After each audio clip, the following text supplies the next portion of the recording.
Hello once again, leeches and germs. Welcome to the Crisis the Clown Show. I'm your host, Crisis the Clown. Well, let me begin by saying it sure was nice getting out in the world. I've got a lot to say, but this one's kind of a long one, so we'll just skip all that shit until next time.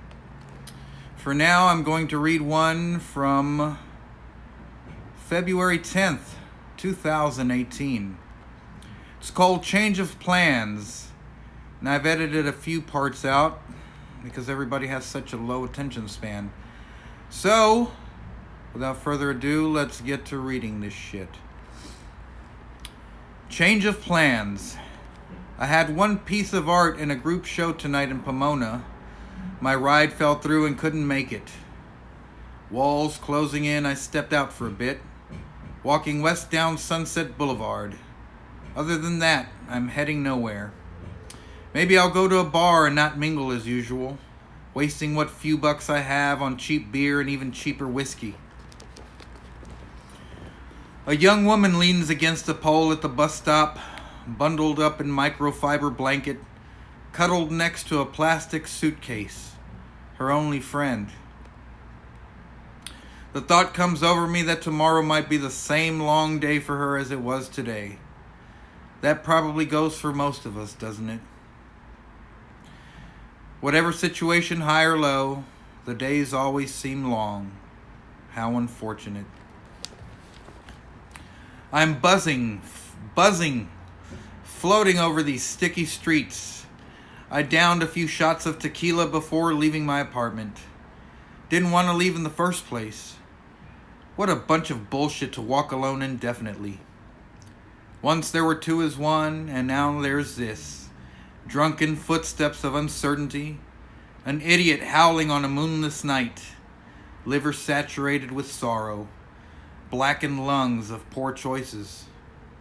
What's the fucking point now? I don't think there is one, buddy. God damn it. I really miss confident women approaching me. No chemistry in the air. Money breeds chemistry in this part of town. This dry spell has become unbearably torturous, waking up in sexual frustration at all hours of the night. One of the main joys of living, for me, is enjoying a woman's company with a touch of intellectual rivalry, indulging in mutually passionate intimacy, caressing each other from head to toe after realizing we can make the best of the worst in life, sleeping soundly, and fooling ourselves that tomorrow will be a better day. Fuck. These hands have only touched pen, paper, and plastic for these last long years. In this broken day and age, I feel guilty for even thinking a woman is attractive. And I am not the type to rent a hooker or get a quote-unquote happy ending at a massage parlor. With my luck, I'd probably get caught my first time on some cop's anniversary special, crying on camera about how I'll never do it again and was so backed up I couldn't help myself, begging them to release me because I am some shitty unstable diabetic and would die in a holding cell overnight. Yeah, it would probably go something like that. I think about this as I inhaled a sloppy jumbo jack at Jack in the Box on the corner of Sunset and Ivar. I was at Amoeba Music moments earlier. Remember when you could ignite someone else's intrigue by having the same taste in music? One of my best friends met his longtime girlfriend at Amoeba when he first moved out here to LA. God damn, she was fucking annoying. The grease from the curly fries is turning my stomach. It smells like dirty mop water in here, and the place is scattered with other lonely-looking men eating their menu numbers. Holy shit. Gonna make my way to the Burgundy Room after this. I'll probably be the only asshole there this early, but I gotta go drink somewhere else for the night. My place is very welcoming and comfortable when other people visit. Different story when I am there alone. The silence is deafening and the demons whisper suggestions of jumping out the window. For the moment, I'd much rather sit here at Jack in the Box, nauseous and sipping on Diet Coke. There is a scent of hateful rivalry in the polluted air. I can smell stale, unused sex organs on these already dirty streets. It smells worse than when I first moved out here. Anger, shame, compromised integrity, and sour-smelling, untreated diabetic urine fill the ever-thickening air. I reluctantly dragged my ass to the Burgundy Room, LA's oldest rocker dive bar, and I'm the only dipshit here without a friend. I love how dark and red it is, though. A good place to hide from the world. The music's so loud, drowning out those whispering demons. Sure enough, the bourbon tastes like piss, but at least I'm somewhere else. It's the most unpretentious bar in my area of Hollywood. We're just going to skip all this and go straight to this.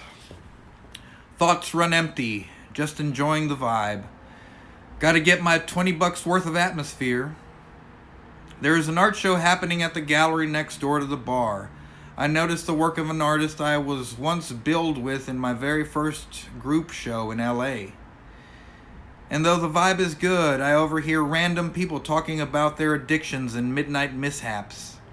There's even a dude in an electric wheelchair sipping PBR through a straw. Poor drunk bastard. What he wouldn't give to know what walking is. If not for the grace of God, there go I. Not so sure.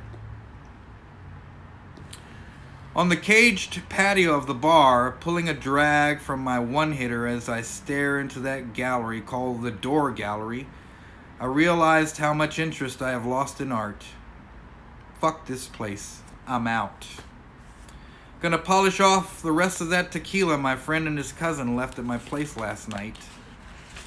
The streets are crowded with people and traffic as I make my way back home.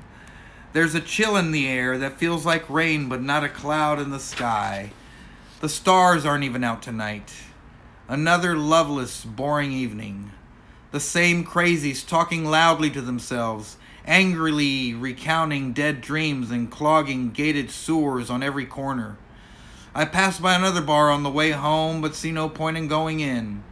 Scantily clad, money-hungry snakes in 54-degree weather walk in, and I am immediately turned off.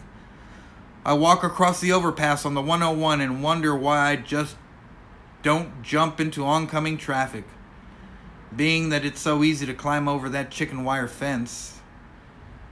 I stay there for a moment before deciding it may not be the best idea. And here I am again, on a night that went nowhere in the big city. Well, if that wasn't long enough for you, the next one will be. Just to let you know, I will be making an appearance on Chungking Road in Chinatown tomorrow evening. I'll be walking up and down, just checking out the art. No performance, no act, no fucking anything. Just me hanging out. Hope to see you there. Thanks for joining us. I'm Crisis the Clown.